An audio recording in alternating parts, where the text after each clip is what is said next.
Okay, we got a pretty good diverse different types of games that came in today. But first of all, we'll do a quick demo of this new game we just got in. It's a party game called Spit It Out, which I have a hard time doing sometimes. Basically, it's a real simple game, but it's a game that's really geared to make everybody laugh. What you do is like there's a guesser, they call it the spitter, and there's a reader. Basically, they're going to have these questions, and they have to answer the questions incorrectly, except for a couple of them are going to be correct. For example, like at this card here, it says, "What do you pour on pancakes?" Syrup would be the correct answer, but you might say something like gasoline. But what the rules do say is like you can't say something that's just total nonsense. Like you can't say blue. You can't pour blue on your pancakes, for example. So you have to make sense, but it has to be something that's incorrect. So what you do is, before they start guessing, they roll the dice, and the sixth question that's asked is has to be correct. And the third question that's asked also has to be correct. So you're answering the first and the second one correctly or incorrectly, and the third one is going to be incorrect, and so on. And so, for example, we got a few other ones. These are double-sided too, so we got usually you're only reading from one side and using the other side for later. We already answered that one. We do pour on pancakes. We said gasoline, which is wrong, which is right. And then see what three colors are on the American flag. We'll say pink, violet, and green. So it's not as easy because your brain's kind of programmed to think, want to answer correctly. So it's hard to come up with answers that are incorrect like that, for especially easy ones like that. See, name a sport. This is the third one. So I have to name this one right. Name a sport that it's played in the winter. We'll say hockey. So that's an easy one. What country is known for wines? Antarctica, since I think it's wrong. So, and you kind of see how it goes. And what name a board game? I probably name a bunch of them if that's right.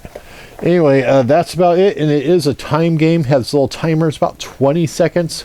And it's a real great game for if you're looking for a game that's going to make everybody laugh, because all these nonsense responses is just going to be hysterical. And there's points involved, of course. You keep scoring. Whoever has the most points wins. Okay, and here's what we got in today. We got Machi Koro back in today. That was a pretty popular one around here. We got the deluxe version up there as well, and a couple of the expansions. If you're coming in and you want to get the expansions eventually, or when the expansions do add an extra player, the deluxe one basically is like buy one expansion, get one free. So it's a better deal if you're planning to get at least one of the expansions, because you're actually getting two of them for the same price, effectively the same price as buying the regular game and an expansion. And let's see, we got some classics. We got Pass the Pig. We got Spotted Junior, and we got regular Spotted back in. And we got Welcome to the Dungeon. I saw the review on Dice Tower just today, and it looks pretty good. It's a tiny little game. I believe it's like a $14.99 game, if I'm not mistaken. But they're calling it a press your luck type of game.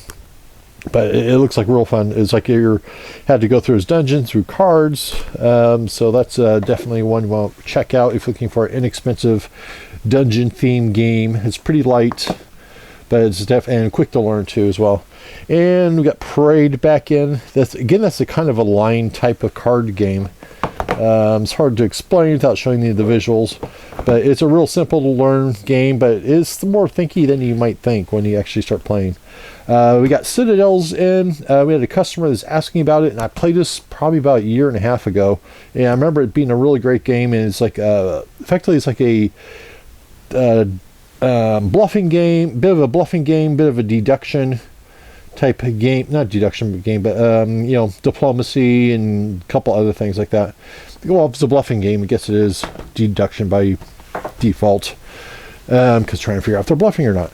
And a lot of people have been waiting for this one to come in. This is the It's Your Fault expansion for Smash Up. We got about 4 of these guys in, and so a lot of people are looking for those. That's a real popular game here. And see, we got more Spyfall back in. We were stockpiling on this one. This one's been in demand quite a bit, so we do have a whole bunch of them in if you've been looking for it. It's against another social deduction type game, so if you like using your noggin trying to figure out if someone's the spy or not, and it's very different from Resistance if you played that one before. So it's a real different feel, so it's not really a copycat like that at all. So it's a really great one, easy for everybody to get into. And we got a bunch of X-Wing ships back in. We're trying to start a X-Wing casual play day on Sunday, starting every Sunday here at 11. So we got a few tables in here, so hopefully we get some games going. So if you play the game, so come on in and see if we could get some going. We also got LCR. Go from tabletop space battles to LCR. LCR is real popular around here. It's like a lot of people play it for coins and whatever, just for fun. And we got LCR Wild, which I had one customer tell me they really like the Wild one better because I guess you roll a wild dice and you pull from someone else's pot, so it adds a little more interest. And I got Force of Will expansions in. We don't have the base game, but we do have some of the expansions. And see, got Lords of Vegas. We finally got back in. I think I must have overlooked that, but we haven't had it in a while. But we also got the Up expansion, which is one I'm going to be getting myself pretty soon. Basically, it adds more players to the game, and you can also build upwards. So it adds literally a whole other dimension to the game. And let's see, we also got Shadows of Brimstone Frontier Town expansions. Shadows of Brimstone is basically an Old West style game meets horror. It's kind of Cthulhu-esque. We got one copy of this one that's out in the store, and hopefully we're trying to get it played at one of our Monday game nights. There's also the Swamps of Death version. You also have like one of the expansions there. The what was that? Cavern. The Cavern. Oh, Caverns. Oh, jeez, it's all sideways. Caverns of Cinder expansion. Sorry about that. So we got that. We do have some pretty good prices on these. These are normally like a $99 game, but we do have the marked down pretty good. So it's from $99.99 for the regular price down to $74.99. We're trying to do that on some of our extra higher price based games. So we have that. If you're interested in a role-playing game experience in a box, it's a real unique one. However, it's like there's a bit of model gluing in there a little bit, so it doesn't take too terribly long, but there's that to be aware of. And there's our Spit It Out we just got in, like I described earlier. And we also got some role-playing games modules. This is like unofficial modules for Dungeons and Dragons. If you notice, it says 5th edition fantasy it's called, but it's they're not saying Dungeons and Dragons, but that's pretty much what it's for.